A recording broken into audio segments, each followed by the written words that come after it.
I told you where I thought Nico Iamaleava ranked in terms of quarterbacks in the SEC for next season. I'm going to ask somebody else what he thinks of Nico Iamaleava and what steps Nico needs to take this offseason for Tennessee to take a huge step in 2025. All that and more at your Wednesday Locked On Vols.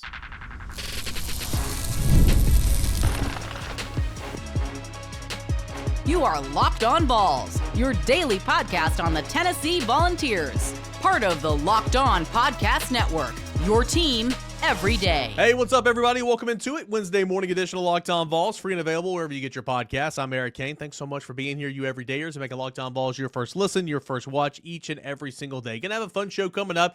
Chase Thomas from the Chase Thomas Podcast going to join me here in segment one to talk a little bit of football, but larger conversation about baseball as well. Opening day less than a month away. Can you believe it? I know a lot of you guys have been asking for some more baseball content here. You're going to get it here with my conversation with Chase Thomas. Josh Ward coming up in segment 3 for Ward Wednesday. In segment 2, how does Tennessee beat Georgia on the hardwood later tonight? All that and more is what you had to look forward to here on a Locked On Vols. Okay, let's welcome on Chase Thomas. You look at, you and I talked about it a little bit with Nico and the steps he needs to take on your show.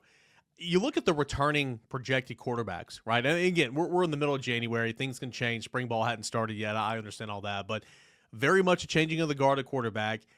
It's almost like, and I don't want to discredit any of these guys, but like, man, there used to be some dudes playing quarterback in the SEC just a couple years ago. It's like almost like that wave is not here anymore. I mean, your headliners, Garrett Nussmeier, who's a fantastic player at LSU, he's coming back. Everybody's super pumped about Arch Manning at Texas. Everybody's super pumped about DJ Lagway. Nico's coming back, of course. Got a couple of intriguing transfers. Who's a quarterback in the SEC that you're really intrigued and excited to watch that's not Tennessee's Nico Iamaleava?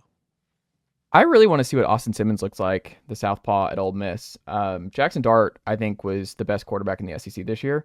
I think they had a bad, obviously, home loss, but I was big on Ole Miss all year long, and I think you can make the case that Lane Kiffin and Charlie Weiss Jr. are the best play callers in the SEC right now. They were elite in the ways you needed to be elite, which was their defensive line got home and obliterated Georgia in a way that we have not seen many folks do to Kirby Smart and company. But they dug themselves their own hole by losing in Gainesville and Kentucky at home in that 4th and heave from Brock Vandegrift and company. And if you win that, then you're in. Like, it's not a problem. But I will say, I think Simmons, when people forget in that Georgia game, he came in because Jackson Dart got hurt early, and you didn't know if Dart was going to come back in. And with as portal heavy as Kiffin has been at Ole Miss, for them not to go portal at quarterback here in 25 and go with an in-house guy who's been in the system for a couple of years, I'm interested because he was really good. He led a touchdown drive in his lone drive in that Georgia game. So I'm really intrigued because I think it's a big year for Kiffin and Ole Miss as a whole because you came so close to making the CFP and you spent a lot of money last year on that roster and you didn't end up making it in. But I think people who are expecting a fall off and a drop off from Ole Miss, I don't see that. I think they're going to be right there at 9-10 wins again next year. And I think if they get over that hump, I mean, it's just Jackson Dart was really good and he was an older player, been in the system for a while, but Austin Simmons has been there for a while too. And they clearly like him if they're giving him this opportunity in 25. So Simmons is probably my answer for non-Nico answers. You got Zach Calzada making a return to the SEC. He's back at Kentucky now. Yeah. Gunnar Stockton, of course, Georgia. John Mateer from Washington State going to Oklahoma. You've got, of course, Diego Pavia is coming back. Taylon Green's coming back. Jackson Arnold moving from Oklahoma to Auburn. Again, Blake Shapen was injured for the majority of this past season. He's coming back after Ben Buren's going to hit the transfer portal. Again, there's a lot. Marcel Reed staying here. I mean, there's a lot of names that you know. I'm intrigued to see, of course, Arch Manning as the number one guy. I think the way he filled in, and I'll be honest with you, man. I mean, I work for VolQuest.com. I'm not in the weeds like every single day like I was in recruiting a couple years ago, but I'm still there. I thought he was so overrated as a prospect. I thought he was so overrated. And I'm not going to sit here and say that I was completely wrong right now, and I hope I am wrong. I hope he succeeds. But he looked really good in his spot starts for Texas this year due to injury. I thought he played really well. The role that they used him in as a runner, he's obviously more athletic than his uncles. He's obviously quicker. I think he's a good athlete. I'm intrigued to see what Arch Manning QB1 looks like in Texas. And then I can't wait to have the conversation Arch Manning QB1 versus Nico in terms of just, those are the two guys of the quarterback class of destiny. It felt like a couple years ago. We've seen Nico for 1 year. Let's see what Arch looks like. Then let's compare the two games and see, who's better. I'm excited for that conversation. Yeah, it's funny. Arch is getting the kind of benefit of the doubt that Nico is getting coming into last year, and then he'll have an extra year of sitting and learning the system. But it's kind of the same thing where Arch is the reason Texas is preseason #1 overall and preseason favorites again next year is that we've seen bits and pieces of Arch and putting his head down. And like you said, he's a lot more mobile than his uncles. And just like in that family, he's a mobile dude and he's going to lower his shoulder. He's not afraid of contact. Like he's going to be a different type of quarterback. But I think you also saw in the CFP, who were the final two teams? Quarterbacks, dual threat guys, true dual threat guys in Riley Leonard and Will Howard. They're not afraid to put their head down and they're effective runners. The two guys who were eliminated were kind of statue pocket guys and Quinn Ewers and Drew Aller, and they had really rough games. So I think it's getting harder and harder to not be a dual threat quarterback in today's college football climate. And that's why you saw Tennessee's offense start to kick into a different gear with Nico down the stretches. Nico was using his legs. Like this offense, you saw the best version was Hendon Hooker. I think he had over 600 yards rushing in 22. There has to be a running element for this all to work. And I think for most offenses around college football, I think it's really hard because offensive line play, I think, is down across the board. If you don't have an elite offensive line, I think it's hard for those kind of statue guys. Or if you don't have the playmakers out wide, Penn State didn't have one reception by receiver in that loss. I don't know. I think Nico, the biggest thing that I'm most curious about is I think Nico and Arch, they're right there in terms of their class. But I think the most interesting thing is how much do Texas and Tennessee run them early on next year, and how do they manage that? Because I don't think they can be elite and get to where they ultimately want to go without Nico and Arch being big time running quarterbacks. Yeah, couldn't agree more. Look at Nico in the Citrus Bowl last year, and again, it was the last game of the year, right? Don't hold anything back. I mean, they ran him they got him down in there. Of course, he had 3 rushing touchdowns. One of those was a scramble, but 2 of those were designed runs. And you had Cam Selden, or maybe it was Dylan Sampson, whoever it was, lead block. I mean, that's an extra blocker out there. I thought that was great. In the Ohio State College Football Playoff game, he scrambled a lot for his life, but they had a couple of design runs in there for him, and I love seeing that, right? I mean, his touchdown was a design quarterback run. And sure, you didn't want that to be the last game of the year, but I remember talking to Joey Halsley, prior to the game, a couple days before the game, when I was doing an interview with the Vol Network, just kind of off air, and I'm like, hey, I mean, is this a game where it's like, hey, you're going to do whatever you can to win? And he literally looked at me and was like, can't hold anything back. This last game of the year. It'd be stupid to hold anything back. So I was like, okay, they're going to run Nico. This offense, Nico specifically, better when he runs the football, when he gets hit, when he gets popped. I understand you don't want to take the chance of him taking unnecessary hits. I get it. But if you want to be as good as you can be, if you want this offense to reach its pinnacle, you got to run that. I'm not talking about Diego Pavia, right? I mean, he is straight dual. Yeah, they're running the triple, basically. You don't need that, Yeah, they run an option a lot. You're exactly right. Will Howard, I don't consider him dual threat. I consider Will Howard a quarterback that can absolutely run. But you look at those stats towards the end of the year, and they piled up, man. He's got 10 rushing touchdowns. I think Nico can absolutely be in that ballpark next year. And I think Tennessee will benefit from it for sure, because you're losing an All-American running back. You're trying to figure out what you have at wide receiver. Offensive line is going to be very much work in progress. I think from game one, you've got to run Nico. And I think that he's going to allow you to kind of figure some things out in the process. And I think part of it, I wonder going into next year, because you have 3 scholarship quarterbacks on the roster versus 2 last year. I'm sure part of it was we like gas pipe, but it was something where you wanted to protect Nico, and it's his first year starting, and you want to pick your spots. I don't think you have the benefit of the doubt of picking your spots, because you open up Syracuse in Atlanta. That's going to be a tough game. And I mean, Georgia's early in the year. You're going to have to open it up. And Jake's now been in the system for 2 years. He was a 4-star top 15 quarterback in his class. You have George McIntyre coming in too. You have guys now behind him. You have scholarship guys. So it's if he gets banged up, you don't want Nico to get banged up, but there's just no, you can't hide him. You can't, there's just, it's kind of the training wheels have to come off in 25. They just have to. And if it, you live with the result, but I don't think any Tennessee fan, and you and myself are covering the team, if Nico gets banged up running the football, I mean, I think it's you live with it. You're I get why you did that. I get why he ran the ball. I don't think you give them any grief over something like that happening. After the holiday hustle, there's nothing like giving your home a little TLC. I always find that decluttering and refreshing my space helps me get back into my routine, whether you're tidying up, clearing out, or just want to give your space a new look to start the year. Wayfair has everything you need, all within your budget. I'm currently looking for furniture, and this huge selection makes it easy to find pieces that fit my style and my budget. My favorite part, the free and hassle-free delivery, even for larger items. Wayfair's site was so easy to navigate, and I found everything I needed to in no time. Give your home the refresh it needs with Wayfair. Head on over to wayfair.com right now. That is Wayfair, Wayfair, wayfair.com. Wayfair.com, Wayfair, every style, every home. So hopefully we see Nico run the football off for Tennessee in 25. And I agree with what you said. Like, you can live with yourself if he gets banged up, trying to get a first down or trying to score a touchdown. Like, you don't want to be reckless with it. But again, I think for your offense to be as good as it can be, he needs to be a factor in that. I'm going to ask you one question that you asked me, and then we're going to shift into a little bit of the baseball talk. If you got some time here. I know I've already kept you longer than I said I would.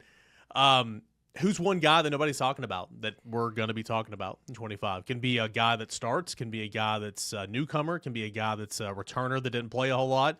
Who's somebody we're going to be talking about a lot next season that nobody's really talking about? I think there's an opening. I have two answers. Both are on defense for me. On offense, if I could just cherry pick, like the one who I would love, but I just see it to believe it, is Ethan Davis, because I kind of was surprised that he was back, just based on what we've seen from the first 2 years. But I think that's an interesting just thing to file away, what he could still ultimately be, if they can figure out how to harness his natural talent, because he's kind of in that Cam Seldon mold where he was just kind of like this Swiss Army knife kind of guy, like hybrid wide receiver, tight end, where you're not really sure what he is. You just know he's really good at Collins Hill, powerhouse back in Georgia, my home state. I don't know. He's still an intriguing guy for me, but I think it's both on defense, like strong side defensive end. We talked about on my show, like Dominic Bailey and whoever. Tyree West is going to get another opportunity to get better. Tyree Weathersby, does he factor in? And then Isaiah Campbell, who I think is kind of a forgotten, overlooked big name that Tennessee added really late, obviously, in the cycle. But, I mean, he's a top 50 player. And we haven't had this kind of upside at strong side defensive end, I guess, really, since Tyler Barron. Because Barron, for everything else, Barron was really good 2 years ago. Like, Barron, it was different when Barron and Pierce were chasing the quarterback. Like, sacks were down a little bit this year. Like, James Pierce did not have the kind of season he wanted. But I think Isaiah Campbell, it would not surprise me at all if he's getting real snaps at strong side defensive end next year. Because I think he's going to be a dude eventually on that side. So he's probably someone I would pencil in right now. As someone I would be interested in. But I think Spillman's the answer for me, because I think what you saw in the Georgia and Ohio State game was, we talked about, like, Will Brooks was, like, that was part of it, but it was just the middle of the field. And I think Jeremiah Thielander is a good player. He's good. He's a great tackler, good in space, good against the run.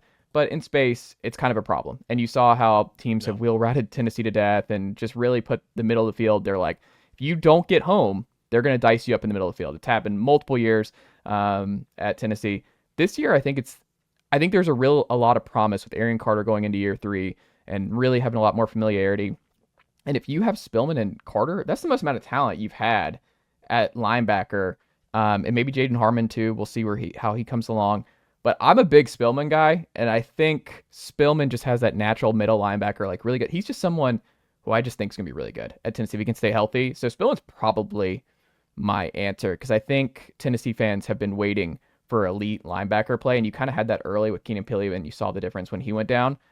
I think if Spillman's able to stay healthy and have a full offseason here with Arian Carter and getting a lot of work with the ones, I could see Carter and Spillman being really good, and something that Tennessee's defense desperately needs in those big games. I am a huge Spillman fan too, so hopefully he can stay healthy. And it's like, he got here because he was a mid-semester enrollee, right? They did everything they could, him and Caleb Beasley, to get away from Lipscomb Academy so they could do that early, enrollee stuff. And he came in like a couple of days into spring practice and was just running around, didn't know what the heck was going on, but he was going to do it fast. Yeah. And you knew once he started to learn, it was like, okay, he'll slow down, refine his skills a little bit. He's going to be a player. Missed the first couple of games of the season, was immediately playing big-time snaps against Oklahoma on the road. Yeah. Missed the next 8 games of the season or whatever it was, immediately playing big-time snaps against Vanderbilt, and then in the college football playoffs. So excited about him. And then going back, you mentioned, if you're not getting home before, it's going to be an issue. 2023 Florida, 2024 Georgia, 2024 Ohio State. It's the same story over and over. It goes back to what we talked about earlier. You've got to have a changeup. You've got to have an adjustment, and that's what's been so frustrating. You can have all the faith in the front four, and I think they're a good unit, and they should be because there's 12 of them that you play. But if you're not getting home, you're not affecting the passer, you're hanging your guys out the dry back there. You've got to do something else. So anyway, that's a conversation for another day. Let's talk baseball. Less than a month from opening day. Okay, who are you excited the most to see this season? Could be a newcomer, could be a returner. Who are you excited to see the most for Tennessee baseball? I'll do one hitter, one pitcher here. I think hitter, I think it's Reese Chapman, because I think there was a lot of buzz, and I think you talked about it going into last year. It's like Reese Chapman as like a kind of this hit like star potential. Like seems like the next great Tennessee outfield bat, and it didn't happen. There were some struggles in the field too, but Reese he has the power, he has the makeup. Like it feels like it should all come together this year for Reese Chapman. So I think there's no, like, this is yours. Dryling's gone, Tears is gone. Like, this is your opportunity to really have that final breakout year at Tennessee. And he's one of those guys you don't see, and I think Vitale has talked about it. Like, you're not going to see a lot of these guys who get this many years in the program who are this talented. Like the Trey Lipscombs of the world. Like, those days are probably gone with just the way college baseball is now. But I think I'm just really, really intrigued, because everyone's going to look at Abernathy or Colby Backus or wherever they go at left field. But to me, I really think Tennessee needs Reese Chapman to settle in that middle of the order and pick up where Tears and or Dreiling left off, because you're losing a lot of production in the outfield. And I mean, it's one thing to replace Moore and Burke at the top, but it's another when you lose Dreiling and Tears. I would have loved for them to be able to kept one going into this year, but obviously with the way things are, there's nothing you can do. But I think Reese Chapman quietly needs to have a breakout year. If Tennessee, like, repeating's hard enough, like Tennessee, like, it's just going to be really hard. But for Tennessee to have a good shot of repeating, I think Reese Chapman has to be one of Tennessee's best players. He had his opportunities last year, that's for sure. Yeah, and I was hyping him up. He had such a great year playing in that Northwest Woods League or whatever it was, summer ball. Such a great summer. All the momentum was rolling in for him, and he got some run, and then he wasn't producing. Then he got inconsistent at bats, and I mean, it's tough. I mean, I'm sure you played ball growing up. Like, if you're not getting a consistent ABs, it's so tough. Then you get in your head. Then you get in your head and you make dumb fielding errors. Then you get pulled, and like it was just like a downhill spiral for him. But he's got such a sweet, quick swing from the left side. Talk about these tooled up prospects. I mean, he's got a good arm, he's got a good glove, he's got a good swing. His speed is decent. Like, if he can put it together, I agree. I think he's going to be great. Because Inslee in center, we'll see what they do in left field. I think for the most part, your starting lineup is set. But you've got, I mean, baseball's all about versatility. Like, I think Abernathy eventually is going to play second base, potentially, unless, Marin steps up and takes that next year with Antigua, in the middle infield. But Abernathy can play second. I think he's going to play left field. I just think from fall, like, I mean, I was at a ton of scrimmages. Like, there's just no way they can keep him off the field, man. I mean, he's fast. He can hit. The power will come, but the contact's there now. The speed, the glove, the arm from the outfield. And, like, Tony rewards, like, a lot of his veterans early in the season. Or I don't want to say rewards because it's almost like a foregone conclusion. It's like, okay, get in there, now step aside. He gives them the first opportunity a lot of the times. Kyle Booker, some other guys come to mind. So I can see Backus getting the first little run in left field. But Abernathy's got to play somewhere. He's the one I'm most excited to see because he just could not stop making plays in fall. And we haven't seen a true leadoff type guy like Abernathy at Tennessee. Like, it's been weird. It's been like because every leadoff guy has been different. Like, Simo was like your Ronald Acuna leadoff last year. And then you have Seth Stevenson, who was kind of a high OBP guy, but still just not a traditional leadoff type guy. In between you had a little bit of a Jared Dickey. Jared Dickey was the one who he was just like clone Jared Dickey and just like, yeah, like Dickey was just he was really good for a long time, and just a perfect kind of player in the middle of your order, top of your order. Just find a spot for Jared Dickey. But I guess on the pitching side, who I'm most excited about and most curious about is this is tough because I think moving on from Beam on Saturdays and how they do this order, because Liam Doyle, it seems like he's going to be that Friday guy. I think after that, the rotation, because I know you get asked about the weekend rotation all the time. I know this might be a cop-out, but I think the bullpen's going to be really good. I think there's like Andrew Binky I'm really excited about. Could he end up being a closer for you? I think he is just someone who is going to have another bit. He's taken steps, and I think from the left side, like I would not be surprised if Andrew Binky's really good for Tennessee this year, because I think a lot of people are looking at like Marcus Phillips and can he put it together? Because this. Mine is just like I just think Binky is such a high floor guy. I would not be surprised if Andrew Binky is like one of your most reliable and most often used with Kirby Cannell. Moving on, like he's not a high velo guy. Yeah, but he's got such a weird delivery. It's he gets out. Yeah, I think he's and with Kirby gone, I feel like there's a natural option for him to kind of slide in as a pretty consistent bullpen arm for Tony this year. But like, is it Tegan Coons on Saturday? We haven't had like a true freshman like excited like, oh, this guy could be something here right away on the weekends, because AJ Russell, we'll see. I mean, it's just who knows. It wasn't too long ago. You got to go back about 3 years. That's what I'm saying. 3 years. I've been waiting for somebody like this. I mean, the Blade Tidwells of the world, but like Tegan Coons, I think is my answer, because what could he be right away? Like, it's a lot of pressure obviously coming in, but if he's really good, like that solves a lot of stuff on this weekend rotation. I think they quietly need Tegan Coons to be ready to rock here. It's funny because, I mean, I'm asked about the weekend rotation all the time, and I've just, by default, the last couple of months, it's been, Doyle, Coons, and then we'll see. Yeah. And it's like, man, that's a lot to put on a true freshman there as your number 2. And so you're right. Like, what if he is slow out of the gate? What if in SEC play he gets rocked the first couple of starts? Then what, right? I mean, Tennessee won a national championship, didn't have a Friday night starter. So, like, Frank Anderson can do whatever he wants. But you're right. I think Coons has got to be a guy. He does not have to be win you 10 ball games, this year. He's got to be able to give you 5 or 6 innings, in my opinion, and keep Tennessee in the ball game. And the wins will come, and the strikeouts, and he'll get better. But they need him for sure. And then that third starter, like we'll see. Again, these inter-squad scrimmages preseason is going to play a big role. I think Tennessee could work through the season and try to figure it out. Like, I think it's going to be, Xander really didn't elevate himself to being Xander until midway through SEC play. Like, he was getting run and everything, and then finally he was like, okay, this is mine, and he just took it, and that's like, okay, on Sunday we go Xander, and on Sunday you're going to win. And I think Tennessee can piggyback with Nate Snead, and I think Dylan Lloyd can get some starts. I think these JUCO bullpen arms, I'm so excited to see. Like, they'll throw it heat, man. I'm excited. Arvidsson, Wiggins, Crabtree, Franklin coming over from Kennesaw State. There's a couple other ones that haven't even Combs. Combs' little brother. Like, I think he can be a guy that Tennessee can count. I think the biggest variable, somebody asked me this in Monday Night Chat, for Tennessee to be dogpiling in Omaha again, what needs to happen? It's all about pitching. They have the arms. We just don't know the arms. We're going to get to know the arms in February and March, but they've got the arms as always. They just got to figure out their plays.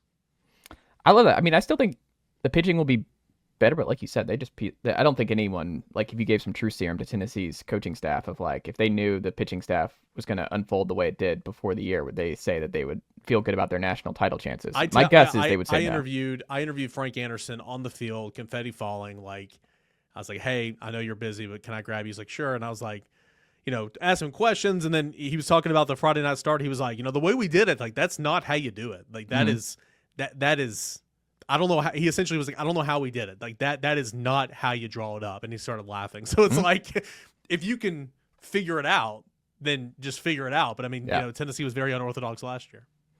I think the pitching should be better, but I will lean more on, I mean, the best version of Tennessee in the last 4 years is when their hitting is absolutely mashing. Like, in 22 is number 1 overall seed, and last year's number 1 overall seed. It's because the top 6 of your order was just unbelievable. So I think, yes, the pitching needs to be better for them to go back to back, but I still think it falls on maybe Inslee, who I think will be better, and he obviously came on strong at the plate down the stretch. Like, does he have another gear he gets to at the plate? Does Reese Chapman, like we talked about? Dean Curley, I mean, it's put a lot on him. How close to like a SEMO type year can Dean Curley have? Because I think the bat's there. I think Dean Curley's going to mash. Andrew Fisher has to mash. Bargo has to mash. Keelan obviously needs to get on base and do his thing, but I don't know. I still look at the offense as still what gets this team moving is like when Tennessee is scary 1 through 9, in their lineup, and your only real hole is like the ninth hitter where Tennessee fans could not, like, just the craziness about cows at bats and stuff like that. It's like, it's a really good place to be in when you're really excited about 1 through 8, and just it is what it is. But and I don't know. I still think hit you 12 home runs last year. Yeah, like I think it's still the bats. Like, I think they have to be, because you saw how much of a struggle it was 2 years ago. Was the bats just weren't what you thought they were going to be coming into the year, because you're preseason number 2, and a lot of the like talk was about Chase Burns and that weekend rotation, and Andrew Lindsay settled that in on Friday nights for you down the stretch, and he was huge for you. But I still think a lot of it was just the offense wasn't the same. The offense just took, and you lost a lot of guys similar to a way you just lost this past year. So I think there are some comparisons to 23 and 25 for this Tennessee team that I think they're going to have to be conscientious of this year. Did Rocket Money help you find any subscriptions you forgot about or that you were paying for twice? That's definitely happened to me before, and I had a few subscriptions I didn't even realize I was still paying for, and Rocket Money made it easy to track them all down. It's like having your personal assistant for your finances. Rocket Money is a personal finance app that helps you find and cancel your unwanted subscriptions, monitors your spending, and helps lower your bill so you can grow your savings. It brings everything together in one place, whether it's subscriptions, spending habits, or even goals that you want to hit on this year. Rocket Money has over 5 million users, has saved a total of $500 million in canceled subscriptions, and has saved members up to $740 a year when using all the app's premium features. Cancel your unwanted subscriptions and reach your financial goals faster with Rocket Money. Go to rocketmoney.com/lockedon today. That is rocketmoney.com/lockedon or rocketmoney.com/lockedon. Josh, Tennessee basketball certainly ended the week off better than it started. Started with a 30-point loss on the road at Florida, but ended with a 4-point win on the road at Texas. Really, really good stuff seen from Tennessee basketball against the Longhorns, and obviously a big week coming up this week with Georgia tonight.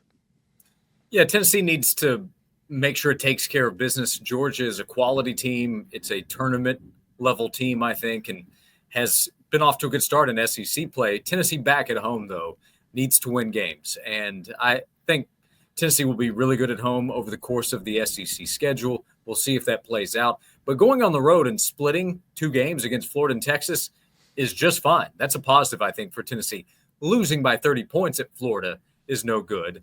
But where Tennessee is, I think the Vols have to be happy coming back home with knowing that they need to shoot the ball better in some areas. Like Chaz Lanier didn't have a good week. I'll bet he shoots better at home. Zakai Ziegler's trying to get his shot going. But they still have different options.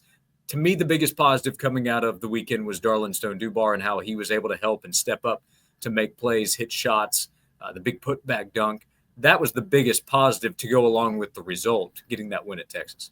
Yeah, how about that performance, man? 9 of his 12 points in the second half, 3 threes there that either gave Tennessee the lead or tied the basketball game.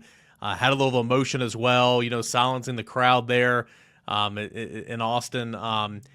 For him, he was Tennessee's first get out of the transfer portal. The season started like he wasn't really a factor. Obviously, injuries and a short rotation has kind of forced that hand, and he's been really, really good. Not saying he's going to be that great for a short period of time like he was in the second half, but Tennessee needs Dubar in a big way, and that's the second or third game this year that they don't win without Dubar and what he does. Yeah, they need him to be able to hit some shots. Shooting is a question right now with the team. I think Milicic will shoot better as the season goes along, but he hasn't shot great from the outside. Mentioned Zakai Ziegler. Jemai Mashak is a guy that's trying to get things figured out with his outside shot. If Dubar can provide some shooting off the bench, if he can do that, if Gainey can do that coming in for Tennessee, that can open things up for the Vols. We're going to look at some games in SEC play over the next several weeks, the next couple of months, and say, okay, Tennessee's going to have to score some points. As good as Tennessee is defensively, they're going to play some teams, like when Tennessee plays Kentucky, that can really score, that can really fill it up from the outside. When they play Kentucky, when they play Alabama, a number of games in the SEC, they're going to have to be able to show that they can knock down some outside shots. And it can't be all Chaz Lanier. And Saturday was a reminder that there will be games where it's not Chaz that's a part of it. So that's when somebody like Dubar stepping up, making key plays. Felix Okpara did that. They need guys to play their roles, and Dubar's role will be to come in and make some plays, maybe help on the glass, but knock down some outside shots too. Yeah, match the season high 17 minutes played as well. And you mentioned Okpara.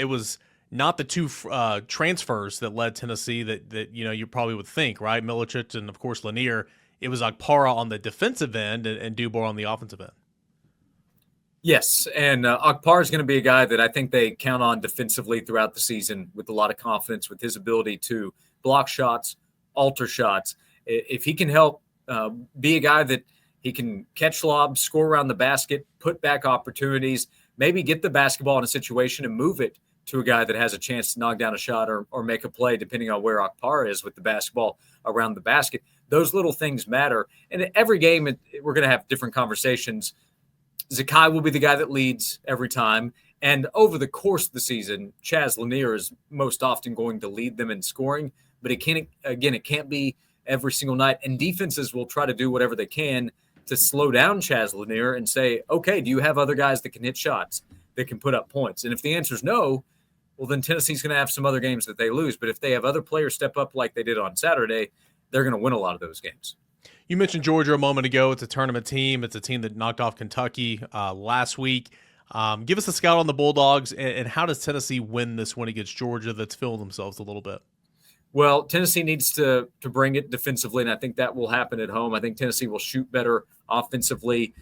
They are a team that they're similar to maybe a profile we've talked about with Tennessee in recent years, just down a peg, where they rank much better defensively than offensively, but they have talent. They have big wins. They're going to be tested on the road here. I think Tennessee will be fine, but Georgia's going to come in and still away from home, try to challenge Chaz Lanier. They're going to see if other guys can beat them offensively and probably try to make the game a little bit ugly. And if that's the case, Georgia's going to say, okay, in the second half, we can win this game. If Tennessee comes out and shoots well early, if Chaz Lanier gets hot early in the game and looks different than he did at Florida or against Texas, then I don't think Tennessee will have much trouble. But if through the first 20 minutes, Georgia makes it a competitive game and neither team is shooting all that well, Georgia's going to feel really good about its chances in the second half.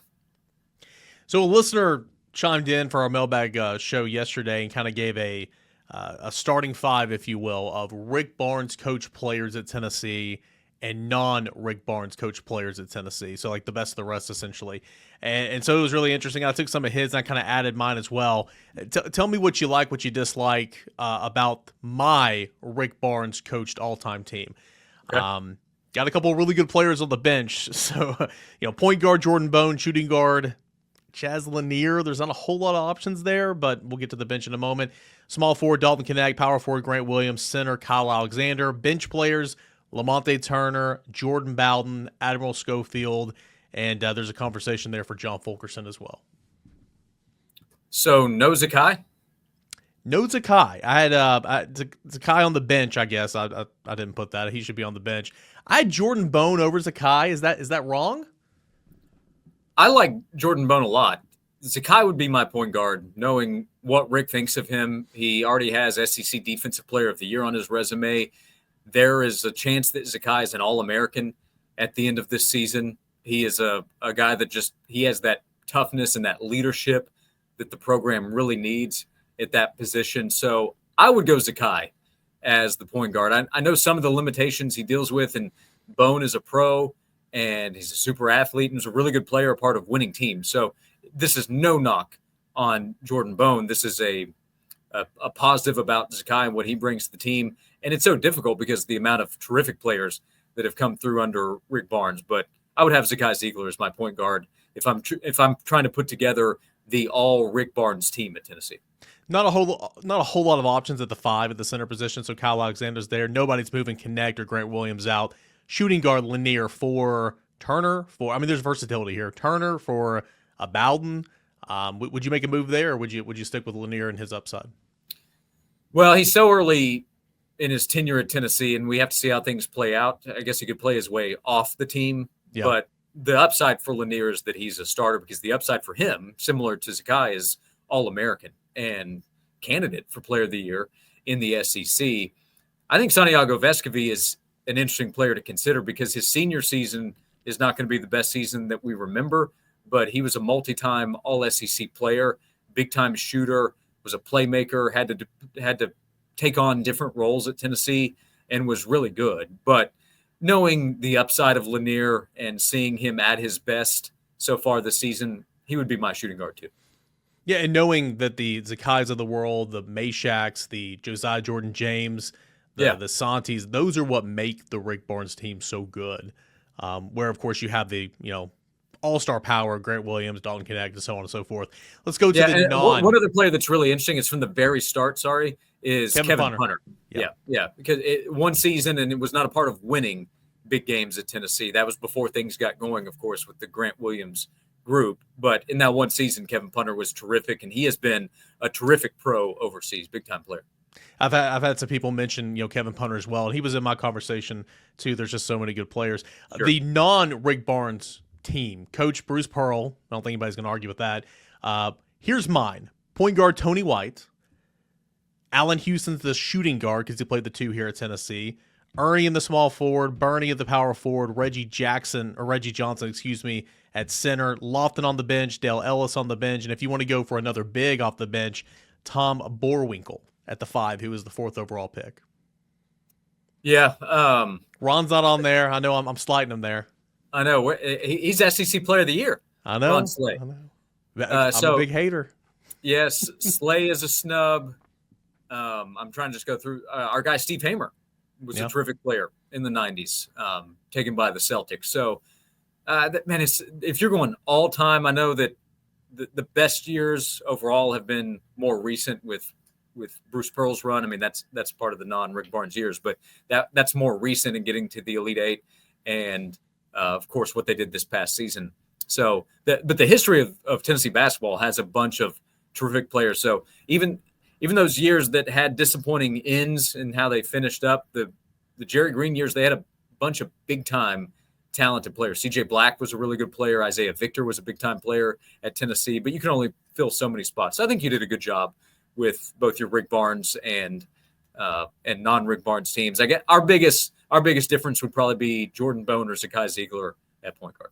Yep, that's a fair conversation. This seems like something you would enjoy to do in written form for your blog. I think this is something you need to do. I'm giving you homework. Yeah, I can put that together. Maybe I'll include this in a section. We need content here soon at joshandswain.com with the newsletter on Friday. Yeah, I was going to say, got the newsletter coming up on Friday. What do you got coming up the rest of the week at noon to 3 on The Sports Animal?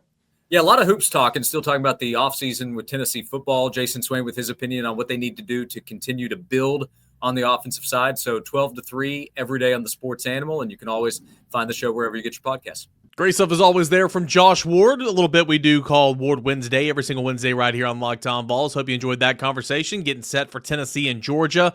Basketball coming up tonight. And, of course, great conversation with Chase Thomas of the Chase Thomas Podcast. A little bit of football, whole lot of baseball talk. It is just a little less than a month away from opening day for the reigning national champion Tennessee baseball team. All right, we'll come back on a Thursday Locked On Vols. Plenty more content to get into. Appreciate you everydayers for being here. Tell your friends, tell your colleagues about this show. Any Tennessee fan in your life, this is the show for them. We'll do it again tomorrow. This is Locked On Vols.